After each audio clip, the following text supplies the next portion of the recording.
A Gabriela Baumgart cresceu em contato com empresas da família. Os Baumgart são donos do Shopping Center Norte e da indústria Vedacity. Aos 15 anos, Gabriela começou a trabalhar em lojas para ter experiência no varejo. É advogada, formou-se em Direito, atuou em outras empresas, foi sócia de um escritório de advocacia, até que 15 anos atrás foi chamada de vez para entrar no grupo da família, como estagiária. Hoje, é diretora executiva na empresa da família e membro do Conselho de Administração. Eu gostaria de dar as boas-vindas, de agradecer a presença e de pedir uma salva de palmas a vocês para que nós possamos receber Gabriela Baumgart, por favor.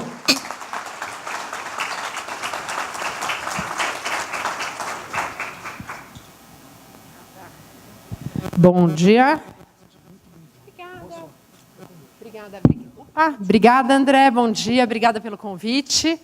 Prazer enorme estar aqui. Estamos encantadas, né, Manu? Não vai nem dar 24 horas dessa vez da visita, mas a gente promete um retorno breve. Vamos lá?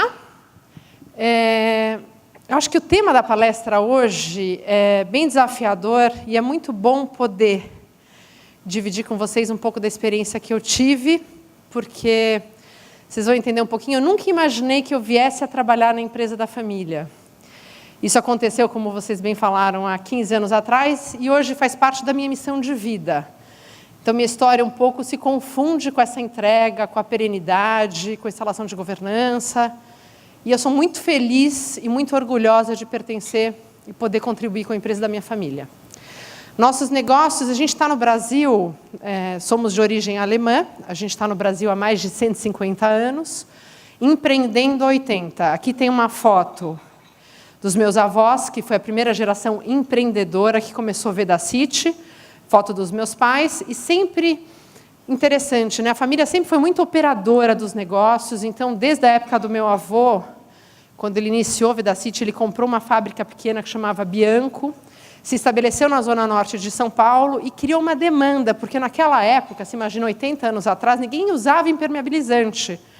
Então, criar a cultura num país tropical da necessidade de uso de impermeabilizante era realmente disruptivo, né? Ele foi um homem à frente à sua época, teve os 3 filhos.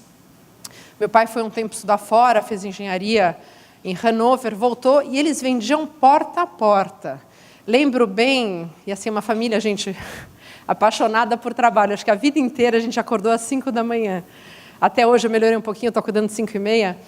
Mas, assim, extremamente trabalhadora, colocava o produto no porta-malas, visitava as grandes obras do Brasil e começou a criar essa demanda, essa necessidade, a percepção do cliente da maior durabilidade da obra usando os impermeabilizantes. Bom, essa é a história deles. Aqui vem um pouco do desenvolvimento da região norte. A fábrica é na Vila Guilherme, depois teve uma filial nova em Salvador, hoje tem uma Itatiba, que produz mantas asfálticas. E eles tinham uma pequena área de 60 mil metros quadrados na região norte que alagava nas cheias do rio Tietê. Vocês imaginam que era assim, uma área super abandonada? Então, eles se propuseram a trazer para a zona norte de São Paulo um pouco do desenvolvimento urbano. Aterraram mais de 20 anos, são 8 milhões de metros cúbicos de aterramento na região norte. Acho que vocês, quando vão a São Paulo, chegam por Guarulhos, ali um pouquinho antes do AMB, tem o que a gente chama Cidade Center Norte. Então, ali foi aterrado, foram mais de 20 anos de trabalho e uma ideia inovadora. Vamos trazer um shopping center para a zona norte de São Paulo, que era uma zona que as pessoas tinham um certo preconceito, uma zona de baixo poder aquisitivo, as pessoas não conheciam muito a região, e a família resolveu investir lá e foi comprando todos os terrenos adjacentes, que na época eram muito baratos. Então, de 60 mil metros quadrados, eles foram para 600 mil, e com esse conceito inovador, já há 34 anos atrás, de fazer um complexo multiuso. O que significa isso? Vamos trazer um projeto realmente de urbanização para a cidade, para a Zona Norte. Então, com shopping, um shopping diferente, porque os shoppings, na época, eram um pouco mais elitistas. Vamos fazer um shopping democrático, trazendo lojas ali do centro de São Paulo, novos lojistas, várias redes hoje que estão pelo Brasil afora, começaram no Center Norte. E outro shopping voltado para casa, que é o Lar Center. E também com a ideia, como já existiu a Anhembi São Paulo, a gente pensou que, por exemplo, uma cidade do porte de São Paulo não pode ter só um centro de exposições. Vamos fazer um que complemente o AMB e que a gente possa tornar a região um polo de eventos e negócios, que foi o que aconteceu. Depois veio o Expo, do Expo precisa de um hotel com uma categoria superior, e aí eles constituíram a ideia do que a gente tem hoje de Cidade Center Norte. Qual é a boa notícia? Isso tudo aconteceu, a ideia, a concepção, a estratégia, há 34 anos atrás, e hoje a gente só utiliza 30% da área do potencial construtivo. Porque muitas das áreas são usadas como estacionamento, e a gente está desenvolvendo agora um master plan, uma análise maior do que desenvolver para os próximos 20 anos. Então, eu digo para vocês que eu sou terceira geração e a gente tem bastante trabalho, porque tem o que mais? E a gente quer continuar sendo ícone nos nossos negócios. O que significa isso? O Center Norte hoje não tem nenhuma loja vaga. A gente tem no complexo mais de 500 lojas, tem uma das maiores vendas por metro quadrado do Brasil, e um equipamento antigo, que agora está passando por um processo de retrofit, modernização, mas é um pouco isso que a gente faz. Eu trabalho exatamente nesse complexo, e aí eu vou voltar atrás na história para ver como é que eu caí nisso, né? Então, aqui estão algumas fotos, aqui também tem fazenda aqui em Rio Verde, Goiás, e aqui a fábrica do Nordeste. Eu vou entrar um pouco na linha do tempo, só para vocês terem, não quero me prender muito a isso, mas prenderem um pouco nas datas, né? Em 36, isso é interessante também, a gente sempre foi multinegócios, e a cada geração vinham novos negócios. É uma família extremamente empreendedora. E quando eu aceitei, na verdade, o convite para entrar no grupo da família, que eu não tinha imaginado, eu falei, puxa, a gente vai, como terceira geração, a gente tem uma missão. Qual a missão? Como a família era extremamente empreendedora, ela saía fazendo negócio. Eu brinco, eu falei com a Manu hoje cedo, era desesperador, porque não tinha uma questão mais de processo, que a gente fala de governança, era muito as decisões eram muito centralizadas, e a gente, discutindo, conversando com a família, falou, olha, agora vem a terceira geração, desta forma a empresa não vai continuar. Porque a gente precisa de estrutura, a gente precisa criar alguns fóruns, rituais de gestão, de governança, para encaixar a família no círculo da família, gestão no círculo da gestão e preservar a sociedade. E não tem nada melhor, acho que um dos grandes desafios da empresa familiar é fazer com que ela continue querendo investir junta. E isso tem um trabalho enorme, a gente vai falar daqui a pouquinho também um pouquinho da governança familiar. A gente fala bastante hoje está bastante... Está um momento bacana de falar em governança empresarial, mas a governança familiar é tão ou mais importante que a governança empresarial. Você precisa cuidar da família, você precisa ter laços que envolvam essas pessoas, que elas tenham orgulho de pertencer a uma família que tem valores, tem propósito, quer a perenidade dos negócios e acredita que o coletivo tem mais força que o individual. E isso é uma questão bem delicada, porque até a gente vai aprendendo muito, gente. Governança é interessante porque começa e não termina nunca, né? Você vai para o próximo estágio, aprende mais coisas e vai evoluindo na cadeia. Por isso que é tão importante vocês estarem aqui hoje, trocando a experiência de vocês. Eu vim contar um pouquinho da minha para incentivá-los a pensar no assunto, mas assim, várias famílias, várias histórias me ajudaram nesses últimos anos a entender um pouco o que temos e aonde a gente quer chegar. Então, voltando só para não... Senão eu vou estourar o tempo aqui, não vai... Mas aqui está um pouco da ordem. A gente também tem os institutos, então a gente tem agronegócio, Center Norte, toda a parte de hotel, e os 2 institutos, Center Norte e Vedacity. Aqui estão os benefícios um pouco da governança. A gente acha que governança trabalha a transparência, ela te ajuda como empresa, mesmo nós, por exemplo, nós somos capital fechado, a gente teria mais facilidade a acesso a recursos financeiros e não financeiros. Governança é bom, mas governança não pode fazer com que as decisões se tornem lentas e burocráticas. Então, o desafio é ter uma governança que te permita tomar decisões colegiadas de forma rápida, né? O não decidir pode ser muito prejudicial para as empresas. Com a governança, a gente preserva nosso valor no mercado. A gente pensa, o legal de conselhos, comitês, porque a operação come muito do teu tempo, você não tem... Na verdade, você está ali, gestão é extremamente envolvente, e se você gosta daquilo, é um desafio maior ainda. Você não tem tempo, por mais disciplina que você tenha, de pensar em estratégia, em riscos e em pessoas. E uma vez que você instala a governança, um conselho consultivo que seja, um de administração, você sai um pouquinho, né, daquela força centrípeta e consegue enxergar a floresta. Então, esse é um benefício importante que a governança te ajuda. E redução de conflito. Não dá para fingir que não tem conflito, né? Porque, ainda mais empresa familiar, é uma questão assim, de empresa de razão com emoção. Sempre tem um dia bom, um dia ruim. Às vezes tem uma questão de ciúmes, de comunicação mal desenvolvida. Então, são desafios bons e a governança te ajuda a tratar os desafios nos fóruns corretos.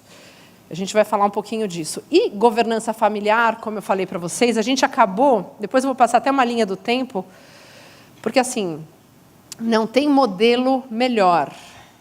Tem a governança possível para o momento. Então, cada um de vocês que tem as suas empresas, é importante trazer o tema para a discussão e começar da forma que dá. Eu acabo mentorando várias mulheres empresárias lá em São Paulo, empresas pequenas, startups, e elas falam, Gabi, mas como é que é? Como é que eu começo? Puxa, mas tem que ter dinheiro para começar a governança. Eu falei, não. Basta boa vontade, disciplina, bons amigos, e começar nos fóruns pequenos, ter um ritual, ter disciplina de trazer os problemas para cima da mesa e falar a respeito deles. E, voltando um pouco na governança familiar, que eu falei que é super importante, ela fortalece a família, ela perpetua os valores. Gente, isso é super importante. Toda vez, a gente está indo para a 4ª geração, né? Eu tenho um filho de 18 anos que mora fora, e como é importante fazer com que ele volte para o país na semana que tem o encontro de família, para ouvir a história dos avós, dos bisavós, como era difícil, quais são os valores mesmo. Esse senso de pertencimento tem que ser construído o tempo inteiro. De novo, para quê?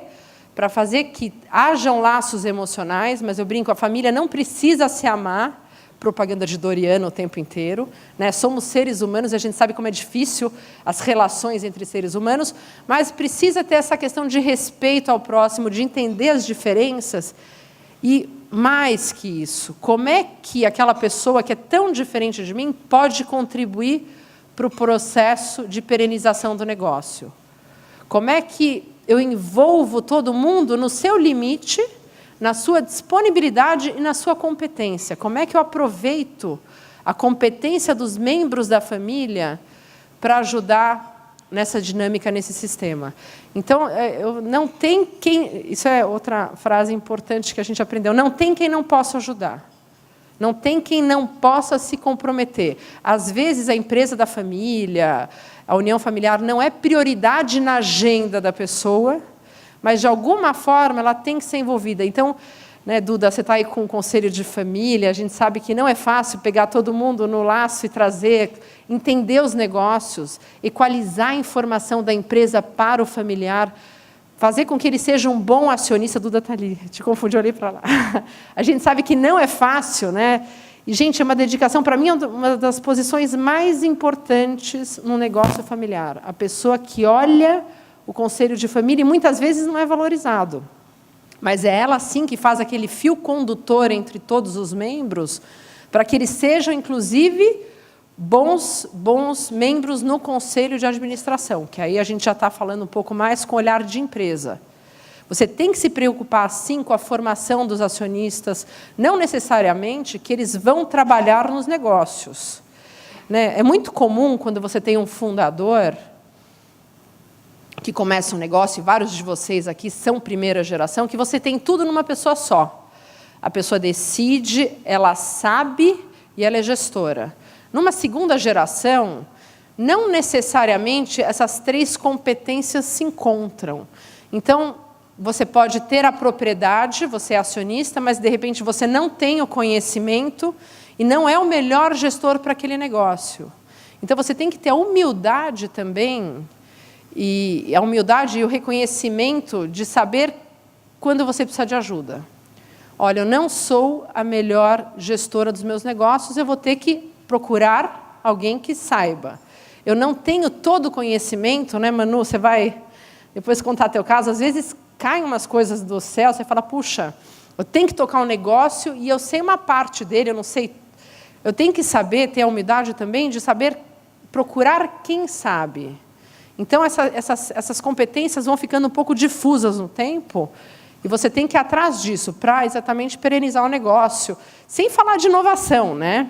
Que é outra casinha a gente vai falar mais para frente. Qual o desafio de você entrar numa cultura instalada? Meu caso, por exemplo, né? Eu, com 15 anos, trabalhava em loja. Eu amo loja. Você imagina o desespero do meu pai, que tem shopping center. Eu falei assim, meu sonho era ter uma papelaria, eu queria ser lojista. Ele falou, Gabriela, não, e agora, né? O que a gente faz? Mas, assim, tive uma carreira solo, eu nunca tive pressão nenhuma da família em trabalhar nos negócios, muito pelo contrário. Eu sou a filha mais nova do meu núcleo familiar, então meus irmãos já começaram a trabalhar desde cedo e eu não. Eu fui para o mercado, fui sócia de escritório de advocacia, e quando eu estava no momento de transição de profissão, que meu pai falou, o que você acha, Gabi, de começar a trabalhar aqui? E eu, apaixonada pelo negócio. Você imagina que eu trabalhava todas as férias, desde os 15 anos, conhecia todos os lojistas de pequena.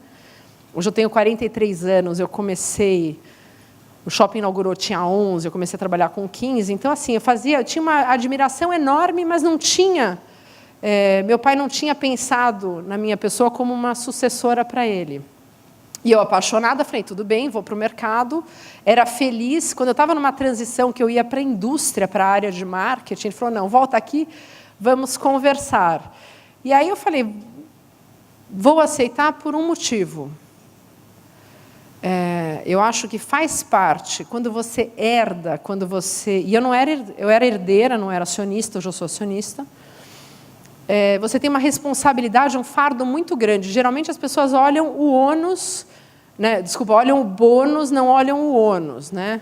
Falei, eu acho que eu tenho obrigação de participar do negócio por um período, que eu não sei qual é, na época, né? Eu pensava assim, e vou ajudar a estruturar, a modelar, porque o negócio merece ser pereno. Os negócios são muito bons. A gente não tinha uma questão, isso aqui me pertence, não. O negócio é bom, a gente serve, né, Center Norte, a gente impacta 6,5 milhões de pessoas todos os meses, que vão aos shoppings, vão às feiras, ficam no hotel, quer dizer, quase uma mini-cidade. Falei, o negócio tem que continuar. E aí eu tenho uma missão, o meu legado vai ser... Aliás, legado é muito forte a palavra, mas assim, eu tenho um papel aqui transitório. Meu pai era uma pessoa dificílima, ele deve ter me demitido umas 2 vezes. E esse choque cultural não é fácil, ele me demitir e falar assim, eu não vou embora. Eu falei assim, vou cortar seu salário, também não faz mal. Eu vou persistir, porque eu tenho uma missão de ajudar nessa transição. E a terceira geração, isso também é um ponto super importante para ajudar vocês, né? A terceira geração de primos se dá muito bem. Somos muito diferentes, mas a gente se dá muito bem e a gente entendeu que essa mudança não vinha da segunda geração, essa mudança vinha da terceira.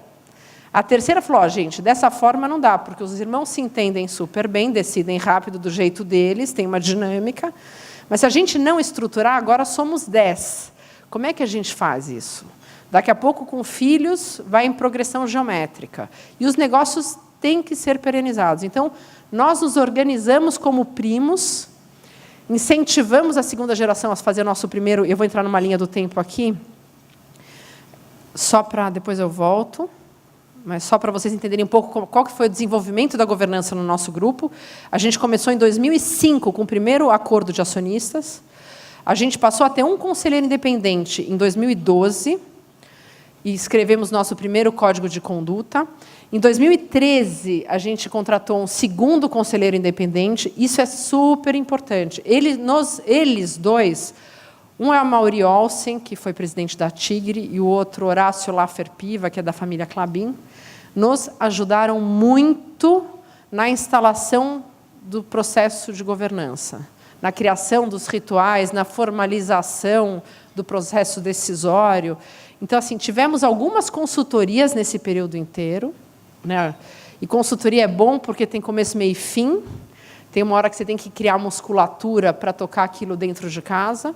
E os conselheiros nos ajudaram bastante na supervisão, né? Quase um processo educativo, né? O que falar em que fórum, onde se decide, como se comportar, como se relacionar com a empresa, com os executivos.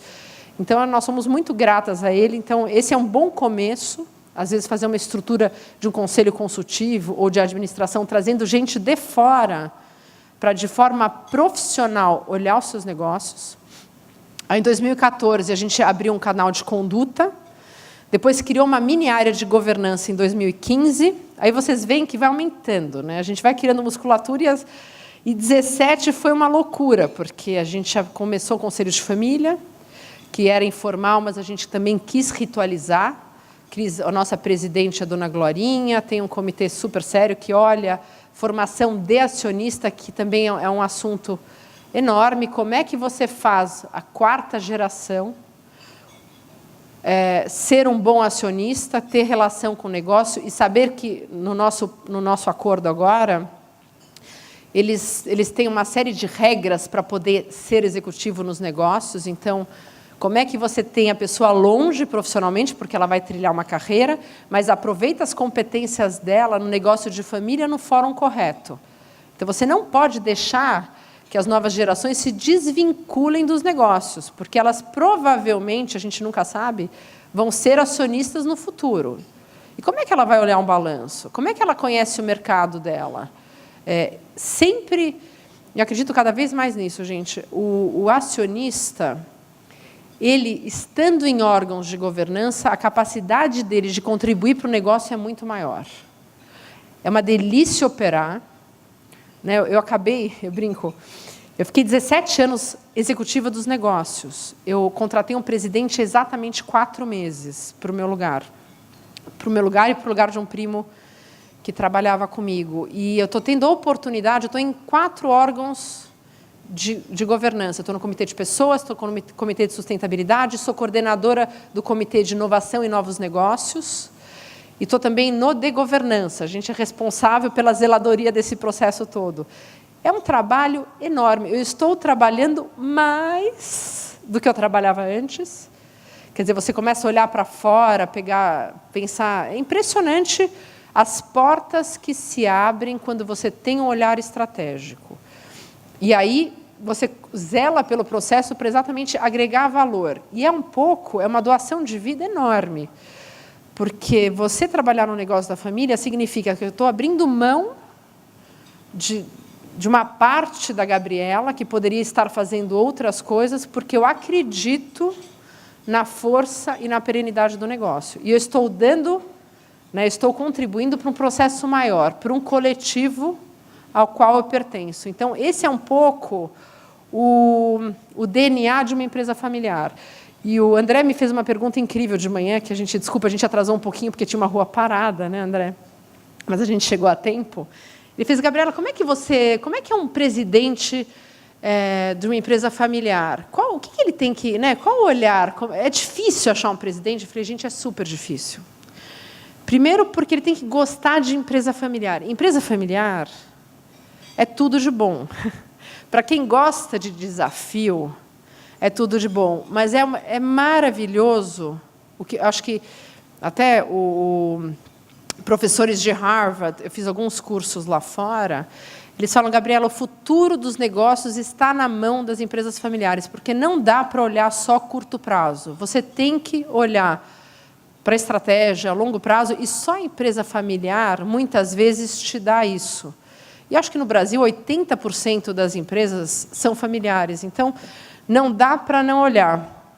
Mas, só voltando, eu só queria mostrar para vocês tudo que a gente fez, as melhores práticas do que a gente fez agora em 2017.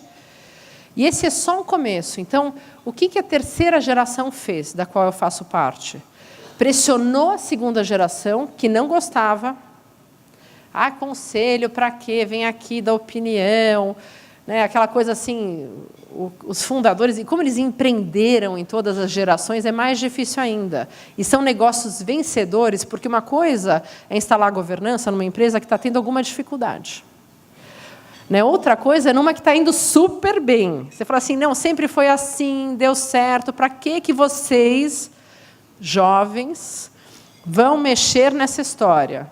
E eles estão corretos, porque realmente eles têm, acho que esse respeito às gerações que fundaram o negócio é enorme, mas assim, deles terem permitido que a gente continuasse, que instalasse a governança, que criasse esses rituais, também é de um valor enorme. Mas tem que haver essa pressão, de um lado, e melhor ainda se essa pressão vier em momentos bons, onde a empresa tem valor, onde a família está unida, porque nunca vocês podem deixar uma janela, se puder dar uma dica para vocês, do não diálogo. E todas as dificuldades, todas as saias justas, todas as desconfianças têm que ser tratadas de forma clara em fóruns corretos, porque eu acho importantíssimo você preservar a família, que é uma delícia você ter... a gente vê tantos negócios, porque é triste quando você vê negócios que não deram certo, que acabaram por brigas familiares, você acaba com tudo que é de bom, né? Você não tem mais festa de Natal, você não tem mais aquela convivência de quarta geração, você não tem mais história para contar, né? E todo mundo que eu vejo, que a gente conversa de empresas que tiveram essas dificuldades, falam com muito pesar. Fala, meu avô tinha uma fazenda e aconteceu XYZ. Então, zelar pelo bem-estar da família, pelo alinhamento da família empresária, é uma missão maravilhosa. E tem que ser trabalhado, tem que ser zelado todos os dias. Então, voltando um pouco aqui na minha história, né? Eu fiquei 17 anos no grupo, eu só quero voltar aqui um pouquinho, para mostrar como é que está organizado hoje. É uma estrutura clássica de governança. A gente tem... o conselho tem esses comitês de pessoas, finanças, auditoria e risco, auditoria interna. Esse material depois eu posso disponibilizar para vocês. Mas o que eu queria deixar uma mensagem é o seguinte, não existe modelo perfeito, não existe modelo ideal, existe o que é possível para a realidade de vocês. É um trabalho grande, sempre vão ter, valorizem as pessoas das suas famílias que têm essa preocupação com a perpetuidade, porque é um papel fundamental.